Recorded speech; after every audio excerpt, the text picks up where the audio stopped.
name's Omesh. I'm based here in the DC area. The CISO of Chainalysis, overall responsibility for the cybersecurity program, also global human safety as well.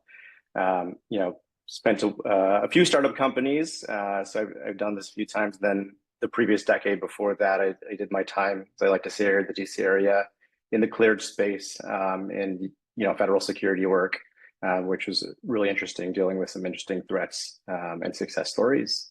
I'm looking forward to today. Justin, you want to go next? My name's Justin Pagano. I'm currently the Director of Security, Risk, and Trust at Klaviyo, which is our GRC function here within the broader security organization.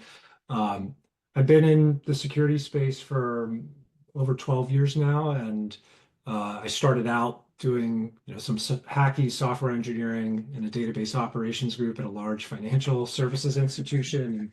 Slowly but surely found my way in to security, starting out in the world of application security, but as a developer on the receiving end of having to fix AppSec vulnerabilities, and then eventually started working in InfoSec proper, doing risk management, governance, compliance, starting to get more technical around doing things like web application security testing and running security vulnerability scans of application security code, and then moved over to Rapid7 in 2014, doing a lot of security operations and security engineering work, touching a lot of key domains in those areas around vulnerability management, incident response, cloud security, endpoint security, network security, working very closely with different kinds of IT, DevOps, SRE, and software engineering teams there. And now I'm back to my GRC roots at Klaviyo, where I still get to work with a lot of great folks on my team and other teams, focusing on things like vulnerability risk management and application security concerns. Thanks so much. James. James Green, as Chris mentioned, co-founder, chief product officer at Healer. Way background, started my career developing autonomous air vehicles. My experience for a number of years, and about 13 years now within the security space. As a developer, eventually leading engineering at Rapid7, where I helped build out vulnerability management, help with application security, offensive security, and eventually cloud security, where I got to meet some of my co-founders. Chris Hertz here as well. And so through my career, it's been both as a builder of security products, but as a developer, but also working closely with the security team, just built out kind of a experience that where we saw a lot of gaps and a lot of the I'd say the prioritization problems that we'll talk about here today. Well, thanks so much, everybody. Really looking forward to kicking this off. So the premise of the conversation is really about the challenges faced in application vulnerability management, and specifically one function of that, which is the prioritization. Our research in talking with hundreds of organizations over the last year and a half has been that in the emerging world of cloud and microservices architecture, vulnerability management and prioritization is becoming increasingly difficult because it's hard to understand all the context that's needed to really truly prioritize. In the last 12 months, what we've seen is that substantially more new code is being generated, partly driven by AI-assisted coding and AI coding, and that has led to an overall increase in volume and similarly an increase in vulnerabilities. In fact, what we're seeing year to date so far is about a 40% increase in CVEs, for example, around open source vulnerabilities year over year. And so that has put even more pressure on both application security org teams and cybersecurity teams in general, but also developers in how to navigate the process. And so I'd like to start with just a question to the panels. I often, I do hear from CISOs and AppSec leaders, including some of you, that too much time is spent debating with developers about why a vulnerability is a priority and why it needs to be addressed. And these debates slow everything down and ultimately hurt the organization. And so I think this is a symptom of why prioritization is broken. But maybe can we dive into why do we think prioritization is broken? Why are we still having these arguments with developers about whether something is relevant and what's driving this friction? Maybe Justin, if you want to tee it off, and then we can just start the process of going around the horn. I mean, my personal take right now is that prioritization breaks down, or prioritization alignment between security practitioners and development teams breaks down in two big ways. One, there is a lack of understanding from a technical perspective about what vulnerabilities are truly critical risks in terms of what vulnerabilities attackers are most likely to most easily exploit in your environment. We can talk about reachability analysis and how that plays a part into that kind of prioritization framework, but I think there's a technical angle to being able to prioritize vulnerabilities in the same kind of way attackers prioritize vulnerabilities for exploitation. And then there's sort of business context misalignment in terms of being able to, as a security practitioner, convince your development peers, hey, this security thing to do, this vulnerability remediation work to do is a higher priority than this other non-security work you've been tasked with doing by other folks at the company. And those problems, I think, go hand in hand. If you're able to really nail the technical prioritization problem, being able to confidently and accurately surface vulnerabilities that are truly at risk of being exploited, it's a lot easier to then drive that sort of business prioritization or organizational prioritization conversation. I think also from the business context, look, I work at a software company, cranking out features of the product and making that rate is also a challenge, right? Because you're fighting for the same resources typically that would also have to do the contributions for the security work. Just want to kind of push on what Justin said, that there's a constant tension about getting more and more context. So we can keep asking that question, right? If you look at a first principles questions kind of way, do we have to do this right now? Do we have to? Or can we put this into our next sprint cycle? And getting the context to actually answer that historically used to take quite a bit of time, especially at 50 possible different squads operating in different layers. Some are UX, some are data layer, some are back-end engineers, and they all have like a different context questions they have to ask. That's a very expensive thing if you're doing that manually to try and get that context consistently. I think the second thing for me is, why is it difficult is in security, we have long suffered from multiple panes of glass, is getting it to work with the actual engineers, right? I think security tooling, whether it's either manual processes you're created or if it's something you're using as a resource, has to integrate into how modern software engineers work. And I think that's also providing to be a challenge is, can we do this effectively and quickly, or always kind of battling each other of why this is difficult to help prioritization? Yeah, it's good. It's great points. I mean, the developer aspect I look at is a lot of times security. It's if you equate it to similar to like a security defect, it's similar to like a quality defect. And if you tell developers fix every defect, it's insurmountable, right? But what we typically do in product development is you align those defects with the business value. What's going to affect customers? What's customer impacting? And ultimately, what's going to affect the business? And that's that contextual gap of identifying the security issues, the security defects, along with that context and that business value, helps align the developers. Like, look at both security and development teams are trying to drive the business forward, and aligning those issues to the business with that context, I think is oftentimes missed, and it's just this constant like noise of pushing issues that you have to manually determine what is the impact.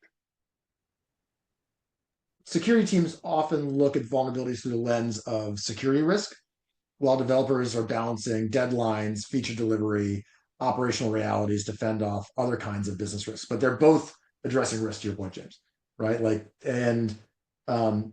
I think what I heard from everybody is just without shared context, prioritization decisions feel disconnected and teams up being misaligned. So it's both bringing context from the security perspective, but it's bringing the developer's context to security, right? So it's actually sharing context from both directions. It's not enough to say, oh, I'm going to just go one direction. I'm going to shift all my security left into the developer world. It's actually taking the developer world and shifting it right into security so that both groups are operating from a shared operating platform that allows them to get alignment. And I often think about that as a context gap that exists in the world today and has not been solved for. Chris, I think when I talk with AppSec teams or security engineering teams, developers, I like to ask, like, do you have enough information to have this actual conversation with the engineering team member and show them, hey, this is how it actually gets to your code? Because I think that used to throw over this report and engineering teams look at it, it's like, what am I going to do with this? But I think actually being able to have that conversation, I'll use the word broker to have something to be that broker to have the conversation with is really useful when you're looking at it from like an actual engineering perspective to show how is this being called, where did the source code come in, here's when it came in, and here's how it's affecting. That is really critical to have these fast moving conversations because you connect with them instantly, right? You can actually talk at a software engineering level and a security level at the same time. And I think this is something, at least for us, we're constantly trying to push the envelope on how do we add that context. We keep overusing that word context, or I am, but it's true. I really do want more context all the time. Yeah. And what kind of, so I'm curious, to Justin and James and you as well, Omesh, what is that context? Like what's the context that we need to be actually thinking about when we think about, is it business context? Is it environmental context? Is it threat context? Is all the above? What's the specific things that the people who are on here with us today should go home and say, this is what I need in order to be able to have that communication where my security team is armed with a way to communicate to developers, and what's the evidence we need to provide to developers in the context to allow them to feel like they can execute quickly without having to go and debate for 3 hours why they need to go fix something. Right. I mean, I think they're all really important. It's hard to say, which of the three are most important than the others. I think they're equally important, but I'll speak to environmental context real quick in terms of what that looks like. If we think about this from an attacker's perspective, they don't have an inside-out view of your infrastructure, but when they exploit vulnerabilities, they have an understanding of how exposed a vulnerability actually is and what kind of value or impact value exploiting that vulnerability will provide to them, because they can see where you have exposed network services on the internet, and they can see to some extent how inputs in your application or in your service flow into and back out of, and they can start to tell, and this is what defenders or security practitioners should be thinking about in terms of what that environmental context looks like from an inside out perspective. They are able to find vulnerabilities that are exposed to the internet, that are part of software that is running in memory, where other surrounding software components are utilizing the vulnerable function or method within that software in a way where an attacker can shove some malicious input that gets processed that results in buffer overflow or whatever, remote code execution. And that conceptually is very hard to sort of programmatically gather and maintain all that environmental context.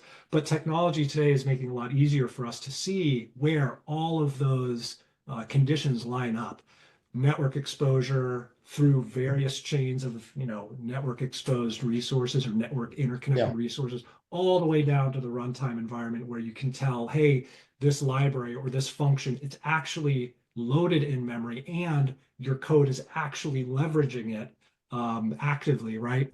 And so that makes it a lot easier when you provide that environmental context for security practitioners and developers to at least agree on the fact that, oh yeah, this is a real risk, not a hypothetical risk. This is a real risk. I'll turn it to James or Omesh or anyone to add about business context and threat context. I think I'd throw it back to James and Omesh. I mean, like James in particular, like you've talked a lot about how frustrating it is as a developer to get something sent to you that's in a development environment that has no production, facing. And so like environmental context is not just around internet accessible, but also, is this actually a production environment? Is this code actually running in production? Is it, not only is it reachable, but, is it something that actually matters? What's the business context of it as well? I don't know, James, if you want to walk through some of the things you think about from a context perspective. Yeah, I mean, use an example. We're looking at some findings yesterday on something, and it's against test files, right, or test infrastructure or test dependencies, and so to your point, Chris, it's that environmental context. The other part I would add is also that we talk about threat and is it actively being exploited? I think to one thing, while that's hugely valuable, I think it's one thing to be careful to over-index on. Ultimately, if the impact is high to the business, the impact is high to the environment, what it can happen, the threat is a matter of time, right? It could be actively, but it's coming, right? If it's gonna cause material damage to the business and it's accessible, that threat is a matter of time. And I think that's one thing where, yes, you want to use threat to build out that initial list of what's actively being exploited, but it's really key to understand that business and environment impacts are, even in absence of that threat, are hugely important in the prioritization.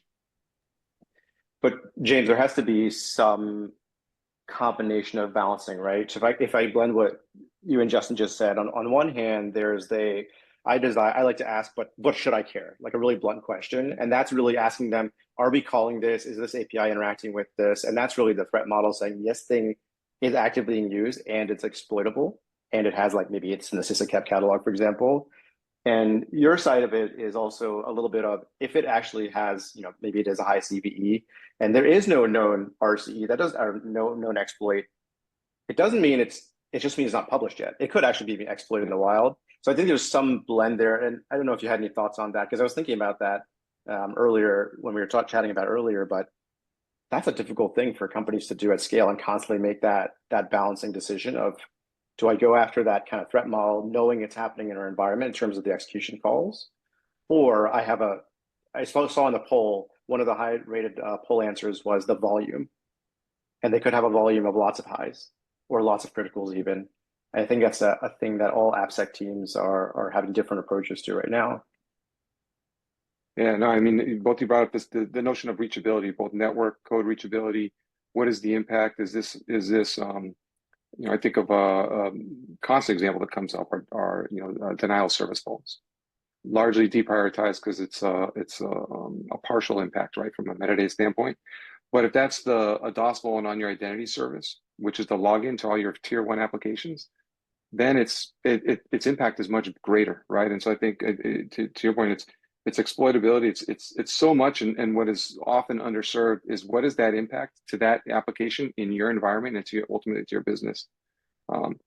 And I think it's not an easy challenge to solve, and that's why so much depth has to be put into that reachability analysis, the environmental impact and the technical impact.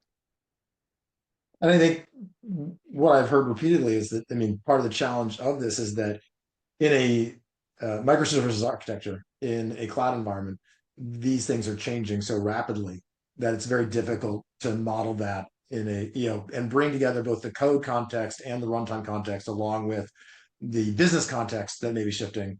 We were just talking to a very large financial services organization earlier, and they mentioned that every single night they run through 100 attributes per application to understand all the context and refactor every single application every night. And they've got a lot of resources, so they can do that. That's probably pretty hard for most organizations to do. But that's an example of the complexity of trying to get prioritization right. And that's just providing a tiering for the applications, right? And to do that, I think most organizations are trying to do some subset of that manually today, right? And that's part of the challenge, right? Of like this treadmill of trying to piece all this stuff together from disparate sources, or not even having access to those sources. Let's talk about, I think, practically, what are some of the best practices that you've had to go about building this context, or certain or frameworks for making better decisions? I know, James, you've been a proponent of decision-based frameworks or risk-based frameworks. I know you've written about one extensively. You want to talk through just sort of your approach, and I'd love hearing Omesh and Justin talk about what they've done as well in their experiences. Yeah, ultimately, what you need out of your prioritization, it needs to drive prioritization. And this is where we at Healer, we believe in a decision-based framework. We use what is called an urgent, do this now, a plan for this in your next sprint or a follow-on sprint, or defer, essentially allow this to be solved later on through, a normal upgrade of a library, as an example. And by the way, just to interrupt quickly, this is in lieu of just giving someone a score, right? Telling developers, this is a 9 out of 10, and having them try and figure out what that means to them and how they should interpret that. Yeah, and if you're trying to drive developers to prioritize this, you want to, by giving essentially a decision that with evidence and in language that resonates with the development team, then the decision's there. You're more focused towards how do I just solve this, as opposed to why.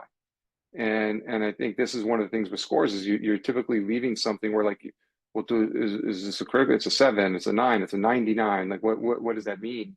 Where if it's just a pure decision, you made it simpler to comprehend, and I think you simplify that process of operationalizing. I can add I think culture is also really important and maybe understated sometimes when we talk about vulnerability, we talk about threat modeling, we talk about reachability.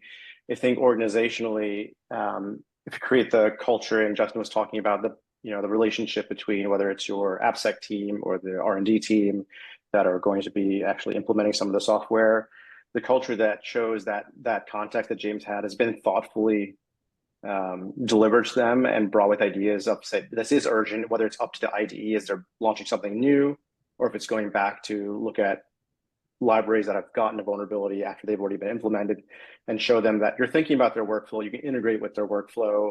We're not saying stop all the feature work you're doing and drop everything, or else they would never do feature work. But I think working and integrating into the building cycles as a security team is also really important culturally to get that really tight knit glue. Speaking from maybe I have a utopian software company bias together in my head, but I think that culture of showing that we're willing to work with you to come up with a better framework and continue iterating, but we also have some visibility. We can provide you those details that you want, empirical data. It takes a while to build that up, right? I just stepped into this company a little less than a year ago. I knew that my first month, it wasn't going to be like, all right, here's my stamp, roll it out.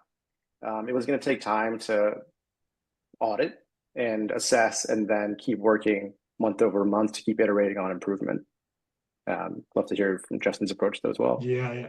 No, I think what you were just talking about, Omesh, hammers on the point of meeting developers where they are. I think, right? Like if we can, and James, you were touching on this perfectly as well before too. If we as security practitioners can recognize the existing ways developers think about taking in urgent versus non-urgent work, and how work gets planned out as part of sprint cycles or other kinds of planning cadences, and we can map that to our security expert understanding of real risk when it comes to highly exposed vulnerabilities that are being actively exploited. When those kinds of conditions all line up, that equates to urgent, that equates to engineering incident-esque prioritization of that work. To James's point before, it just makes it a lot easier to talk about the thing to do instead of getting hung up on like, what do you mean this is a 99 out of 100? Explain that to me. That doesn't make sense. Like the way security prioritization frameworks to date have operated, they tend to just create confusion and create a desire to push back, let's be honest. And what we need is to just be able to move forward together on the things that matter in a time frame that we can all agree on is relevant. What are some tips and guidance that AppSec teams, how to your point of this, like working better together? What guidance should AppSec teams provide to help developers move faster? What are the things? So we have prioritization. And clearly, one of the elements that we've said is we need to be able to deliver a better framework. It's not just a score. It's not something amorphous that they have to then decide what to do with. The interpretation should be not what is this important and why is it important. It should be, do I need to do this now, or can I plan for it? Right. That's one step. I think the second piece is so it's it's giving proof, right? It's giving evidence and proof to like also describe this, like we've made this recommendation because of this, right? That they can quickly evaluate. Are there, some of the other things that I've heard talk about, and I'd be curious about, like sometimes it's like an ownership question that a lot of teams have friction because it's like, who actually owns this issue? Another one is like, when do I actually, like, how quickly do I need to solve this? So it's like, do I have 7 days? Do I have 30 days? Do I have 90 days? Right? When did that clock start? Did the clock start when security found that vulnerability, or did it start when it got assigned to me? And if it took 3 days to get assigned to me, like, do I suddenly have like 3 more days? Can you talk about like some of those elements of like, because that's all tied into this. It depends. Are we using FedRAMP? Well, sorry, it's a question that came up. Actually, it's a question that came up that from one of our attendees that we can hit at the end. But it's like, what do you do when you're in a FedRAMP? I mean, I've done FedRAMP, I think 3 times. Every time I say I'll never do it again. But I think if you're dealing with Global 2000 companies, there's probably a few regulatory frameworks that certainly you can have to operate in from requirements, right? That's if you have to operate in that space. But helping, I think, again, the culture thing, going back to helping the teams understand, like, look, these are the requirements that we have to operate in if we want these types of customers from that perspective. But I think that time delay or maybe possibly decay is something to help communicate. And how do we do that when, what was the number you said, 40% year-over-year increase? That delay is getting harder to track because I may get 10 today, and I think it was maybe as Justin has showed the fun struts one we may or may not get to that came out. But I'm interested to hear, James, about how you track the kind of that time delay there and communicating when the clock starts, because that's a really interesting question. Like, when does the clock start from this timing organization as well? Yeah, no, I think it's great, and to hit on the point you made earlier, almost like you got to be pragmatic, right? In security and development together, working on this together, you could have something that's hugely critical, and if typically prioritization is some value versus effort ratio, right? And on security, you've got to have the same kind of pragmatism as well. Like, this could be super critical. If it's months, right? Hey, we got to get it done. It's sure, but it's going to take months, right? And if it's quick, like, let's knock this out quick. And so I think that's part of that pragmatism that needs to take into account in working with development teams and engineering is, what is the level of effort, right? In the timeline, and having some, not being dogmatic, but having some pragmatism into, well, here's why this is such an issue. Cool, we get that, and just here's the amount of effort it's going to take to do that. Cool, I understand that now also, right? And I think that is this, security is ultimately almost like the PM for engineering in that perspective, and having that, I think, is crucial. The ownership thing that Chris mentioned, I think, is another great point around when we've seen, just empirically through our own validation, the amount of time organizations spend just trying to find the right person, right? Just to who's going to fix this, right? It's who's going to be the one to push back on me. It's a bit cynical view, but like that is something that I think is hugely problematic as well, and also needs to be streamlined and better automated. You don't just use git blame to find out who committed that line of code. You can, but you're going to piss everybody off. Let me ask you, because we've talked a lot about prioritization and that it's broken. What are the metrics that Justin and Omesh used on how to even know, like, is your prioritization effective? Like, are there some ways for people to go leave this call and like measure effectiveness? And then what would you use to try and see if you're improving? Like, what are those metrics as security leaders that people should be thinking about in programatizing their AppSec, in building their AppSec program? What are those metrics they can use to think about, am I doing a good job in terms of prioritization? And am I improving? My mental model around it breaks down into two ways of understanding prioritization effectiveness: operational effectiveness and then actual security effectiveness. For operational effectiveness, I think the common way people already practice this is in the context of establishing remediation SLOs or mitigation SLOs or SLAs. Sometimes we conflate the two. There's a technical difference, but even so, being able to look at a remediation SLO as an organization's commitment to how we how frequently or in what time frame will we fix, have we committed to fixing vulnerabilities that meet these conditions. Measuring your achievement rate of that remediation SLO is it's one clear indicator of how effective, operationally speaking, your prioritization model has become in practice. If you're hitting your remediation SLO 5% of the time, month after month throughout a year or two, there's probably a clear indication that something's off. Operationally, you are not effectively prioritizing what you've said you were going to. So that's one thing to keep in mind. The other thing from a security effectiveness perspective that is harder to do, but I think it can help keep security practitioners honest around their risk model around vulnerabilities, is actually seeing where you have something like a log4shell or a struts vulnerability exploit in the wild, seeing where you've had failed versus hopefully not successful exploit attempts. Hey, we chose to prioritize fixing this vulnerability or not in this time frame. Oh, we're actually seeing threat activity out in the world. Let's go see if we see evidence of indicators of compromise in our environment. And if we see exploit attempts against some component that we did fix quickly, and we don't see IOCs because we fixed it quickly, that's a strong sign of security effectiveness. I don't know, Yeah. Umesh, what do you think about that? Or James? I mean, I like it. It's hard. It's not easy to do. I think for me, I would encourage others to dive into the data. There's a lot of data that we have from vulnerabilities, either from open source of information about vulnerabilities, but also what's existing. So I like to track I call them like micrometrics internally. We have lots of different squads are working on multiple different layers of the platform.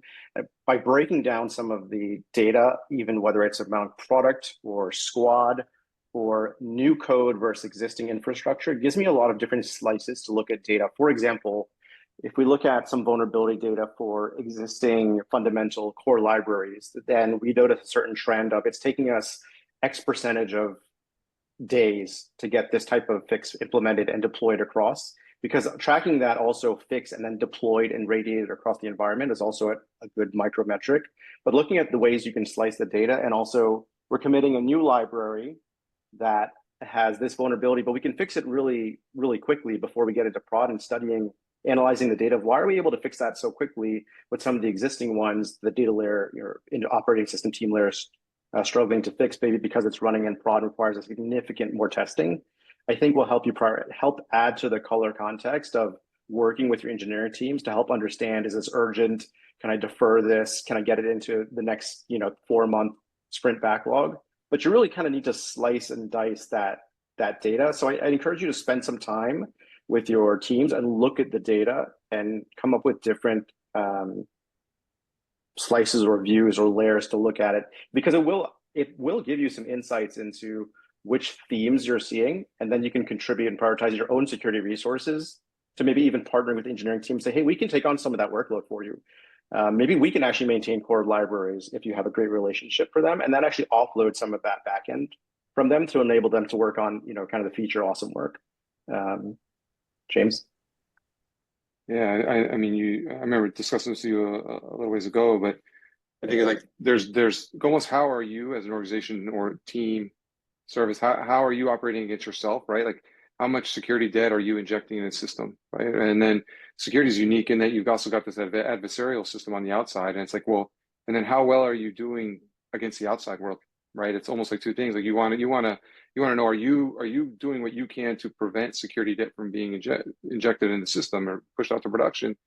And then how are you responding, and how quickly you're responding to those adversarial threats that happen where things mutate and change, and new threats are found on those systems. So I think there's good quantitative checks and numbers that can be done. I also think qualitatively you can look at, hey, what are the quality of conversations we're having with developers? Are we debating what are the issues, or has it moved from like what are the problems and why are they a problem to, oh, when does this need to be done, and can you help me in how to do this? And I think that's a good almost like qualitative measurement where you can start to the conversations start to shift, because you're no longer debating what the problems are. You're just debating when is this needed for the business, and in some cases, hey, security, I need help in figuring out the right way to solve this. I think to make sure we wrap up in time, I will transition towards the Q&A. I know we've got a couple open questions.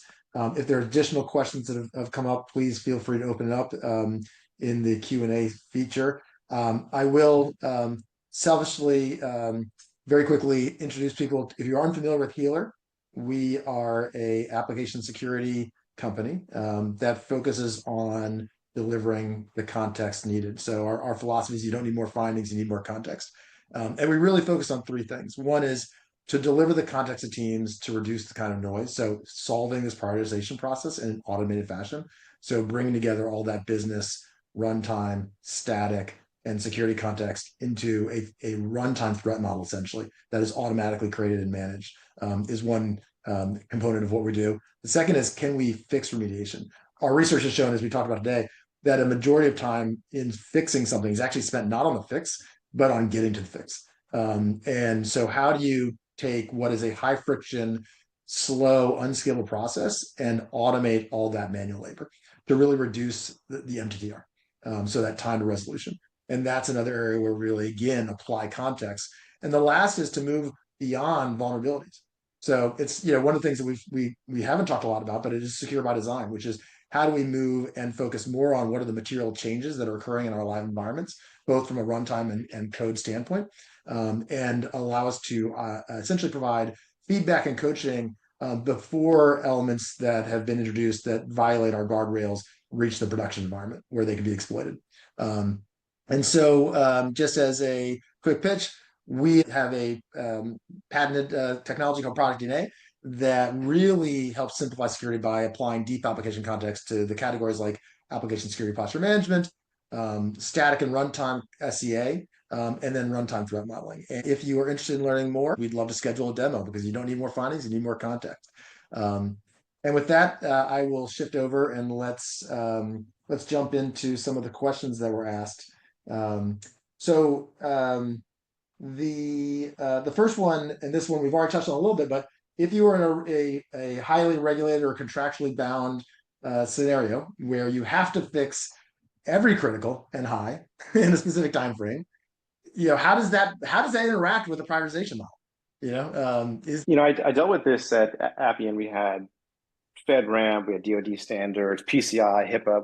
We had everything, and from a trust perspective, it was part of our culture. And I think part of where I spent the most effort there from an AppSec perspective is helping educate and partner with the leaders across our quite large engineering team to understand the regulations and why we have to do this. And I think once they understood the link between the business needing to do this to sustain those contracts, then the technical work, it kind of made, you remember you just showed a chart that showed all the work to get to doing the work. I shortened that as much as possible. And it was just a different method of shortening. It was just having conversation about the context. In this case, it wasn't technical context. It was hey, if we want to keep our jobs, we need to do these types of context because we need these contracts. But I think spending that time was a really valuable use of my time to help educate on that. I mean, the beauty of that, you could look at it as a challenge to solve, but it's really, an opportunity for companies to make more business or get more business from their customers. The beauty of it is that it quickly solves the business prioritization problem of prioritizing vulnerabilities for fixing, because now as a business, you're saying winning these customers is hugely relevant and important to us in our mission. Yes, we're going to commit to doing that. And now security vulnerability remediation becomes a top business priority in a sense. I think it becomes the floor for your prioritization model, right? Like if you've contractually committed to fixing criticals in 14 days or less, you should still keep in mind that there's going to be environmental and threat context that might emerge in your environment that are around your systems and whatever you're running in your environment that prompt you or should prompt you to fix certain kinds of vulnerabilities faster because of how quickly threats can operate in terms of exploiting highly exposed vulnerabilities.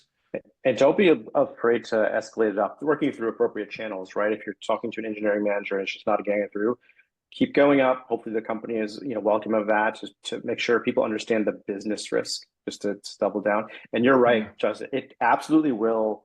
You'll see a creative focus on making this challenge go faster and faster from the engineering team. And that's actually a pretty awesome outcome of it. Another question that came up, do you think that tools have advanced to where teams can manage their own security, or is there a need for security specialists for most teams? My answer is somewhere between I don't know and it probably depends a lot.